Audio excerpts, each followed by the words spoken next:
Sara, congrats on the win. Thank you. Obviously, you got to have that, your first one right out of the gate in Bellator, right? What a freaking introduction to a new promotion. I have like one of the toughest chicks in the entire division. Unless I'm doing the math wrong, you got a 10-8 from a couple judges, right? So yeah, I was a little surprised. I tried to utilize elbows, but I was a little surprised of a 10-8 because she did a great job of tying me up and staying in good position. And, I was really impressed with her ground skills and her ability to, shut down my offense. I really wanted a lot more offense than what I did. That said, the first 2 rounds, pretty much kind of a mauling, right? You really took it at her in a lot of different ways. Was that part of the game plan, I guess, was to come out and just kind of be aggressive and try and get after her early and for any reason whatsoever? So, no, I just, in my head, I scouted her. I knew how tough she was. I just expected the entire fight to be a high, hard pace from both ends. So that was the pace that I expected, and I knew either she was going to set it or I was going to set it, but even if I was the one who pushed the pace there, I knew she'd be game for it. How many knees did you throw there in that second round with about a minute left? Oh man. Felt like a dozen. Don't ask fighters to count. I'm good at punching faces. I'm decent at math, but man, in the cage, I was just I could hear him warning her, and I was just trying to get a finish, but God dang, she's freaking tough. Obviously, you felt the toughness early on in the third, so I guess, yeah. How bad did she clip you? How were you hurt badly at all, and was that just a matter of righting the ship and getting your wits back about you for in the few seconds that it took you, and then getting control back again? So I didn't feel it any worse in the third because when she connected in the other 2 rounds, she hits hard, I felt both of those too. It's just that one I was like, all right, she's got to get a knockout and she's going to try, so I better be really intelligent. Mm-hmm. We talked a few weeks ago in San Jose about the Cyborg situation. We talked about it again a couple days ago. Now that you've got this one, you're past it, it's under your belt.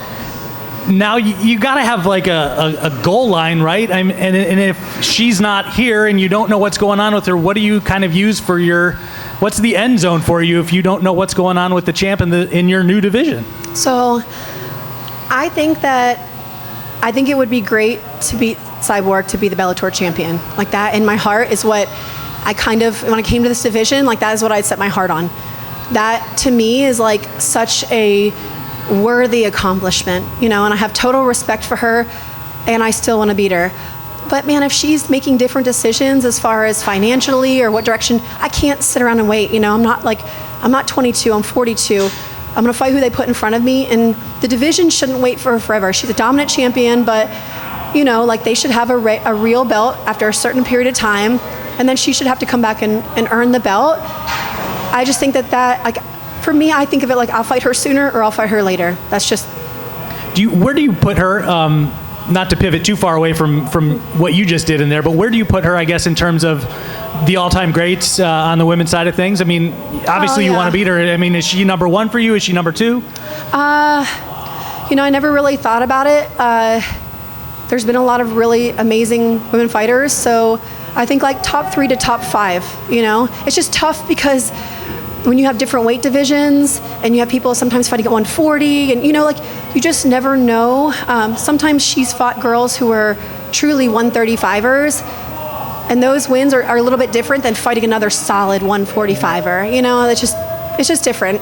So then, speaking of the weight, last one for me is how good did you feel in there this week at 45 compared to all the years you spent at 35, and then how much nicer was the first, the last 4 or 5 days leading up to tonight, knowing that you didn't have that extra 10 that you had to worry about? Yeah, I can say not dehydrating absolutely made a difference. Not in my mindset, because in the third round of every fight, I'm we gotta go. But when you're hydrated, I'm telling my body, we gotta go. And then it just freaking went, so that's a huge difference. And to me, maybe I should have made this decision earlier, I don't know. I always felt good at 135, But now that I'm at 45, like I know I'm strong enough to handle the difference in their weight, and I just stay where I feel the best. I probably weigh 146 right now, but I move the best, and my body feels good, and I don't care if I'm like 4 pounds heavier, 5 pounds heavier. It's just where I fight the best. Yes. Hey, Sara. Kay Williams for Can Chronicles Media. Congratulations on the win. Thank you. It seems as though you and your team really read the scouting report on Arlene, because you were basically able to take away her strong suit of stand-up. Can you talk to that? Oh, I mean, my team and I have the utmost respect for her striking and her toughness. We knew that going in. We knew the second they offered me the fight, exactly where the battleground was going to be. And we're not like oh no, we have to avoid that area. We got to take it here. We're like, we're going to win it in her area, and then we're going to crush her in our area. And that was the only option. So that's what we've been training.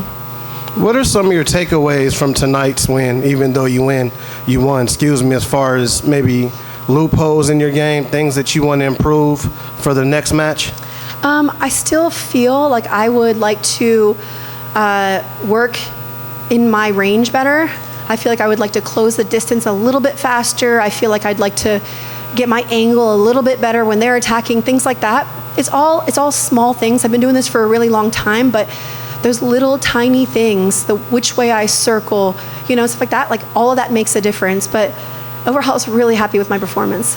And one last question. Was there anything about Arlene's game tonight that may have surprised you out there? She tied me up really well when it came to the grappling. Like, I'm usually able to hand fight and clear my arms, and she was just very intelligent in how she kind of stymied me a little bit. So I was definitely impressed with that. She's strong as shit too. Sorry, I shouldn't cuss, but she's really strong. Congratulations on your Bellator debut. Thank you. Thank you. Thank you. And can I say something? I love you, Hawaii. I'm 3-0 here, and this is one of my favorite places to fight. And it's not just because it's gorgeous. It's because this fighting warrior spirit, and it gets my blood pumping. So I want to come back here more. I want to train more. It's a great place.